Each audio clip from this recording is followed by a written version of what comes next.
பழமொழி 400. இதன் ஆசிரியர் மூன்றுரை அரையனார். சமண சமயம் 400 பாடல்களைக் கொண்டது. வெண்பா வகையைச் சேர்ந்தது. மூன்றுரை என்பது ஊர் பெயர். அரையனார் என்பது அரசனைக் குறிக்கும். காலம் 4ஆம் நூற்றாண்டு.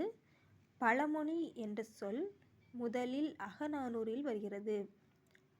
அதாவது 11 கீழ்க்கணக்கு நூலில் மிகுதியான வரலாற்று குறிப்புகளை கூறும் நூல் பழமொழி 400.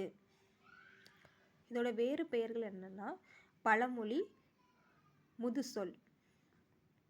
பழமொழி 400ல் வரக்கூடிய லைன்ஸ் என்னெல்லாம்னா இல்லுன்னு முடியும் நிறைய லைன்ஸு.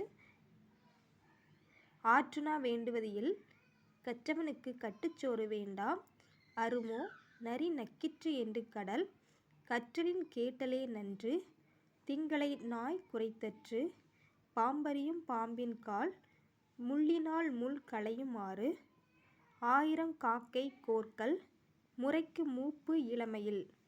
இதில் ஒரு பழமொழி 400 பாட்டு இருக்குது.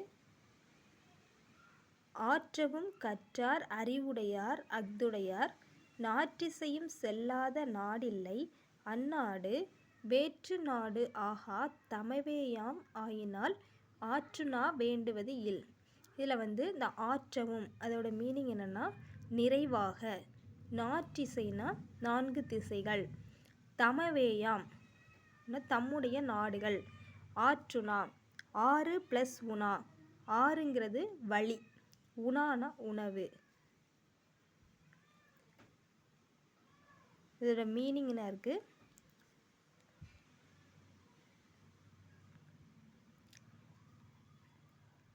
அதாவது கற்க வேண்டிய நூலை நிறைவாய் கற்றவர் அறிவுடையவர்.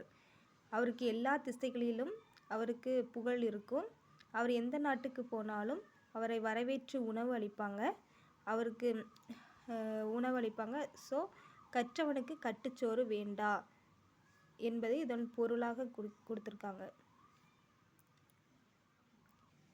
இன்னொரு பாடல், மாரியொன்று இன்றி வரந்திருந்த காலத்தும், பாரி மடமகள் பான் மகற்கு நீர் உலையுள் பொன் திறந்து கொண்டு புகாவா நல்கினாள், ஒன்றாகும் முன்றிலோ இல்.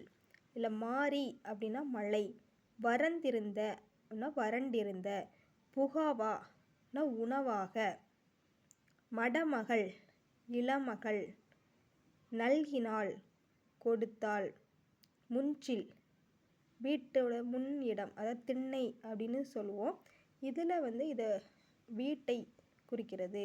முன்றில்னா வீடு, அதை குறிக்கிறது.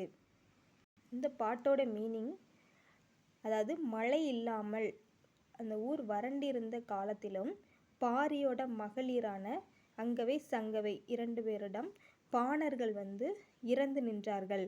அவர்களுக்கு பாரி மகளிர் அவங்களோட உலை நீரில் பொன் அதை போட்டு அவங்களுக்கு இரவலாக வழங்கியிருக்காங்க. ஸோ அங்கே பொருள் எதுவும் இல்லாத வீடு எதுவும் இல்லை என்பதுதான் ஒன்றாகும் முன்றிலோ இல் அப்படின்னு சொல்லியிருக்காங்க. நெக்ஸ்ட் பாட்டு, நாடி நமரென்று நன்கு புறந்தாரை, கேடு பிறரோடு சூழ்தல் கிளர்மணி, நீடுகல் வெற்ப நினைப்பின்றி தாம் இருந்த கோடு குறைத்து விடல். இந்த பாட்டோட மீனிங் அதாவது நமக்கு உதவி செய்தவங்களுக்கு அவங்களோட பகைவரோடு சேர்ந்து நம்ம ஒரு தீங்கு செய்கிறது. நம்ம ஒரு மரத்தோட கிளையில் இருந்துட்டு உணர்வில்லாமல் அதோட அடியை வெட்டி வீழ்த்தி நம்மளை கீழே விழுறது போன்றது அப்படின்னு சொல்லியிருக்காங்க. அதாவது தனக்கு உதவி செய்தவர்களுக்கு தீங்கு செய்வது தனக்கே தீங்கு செய்வதற்கு ஒப்பாகும் என்று இந்த பாட்டு மீனிங் சொல்கிறாங்க.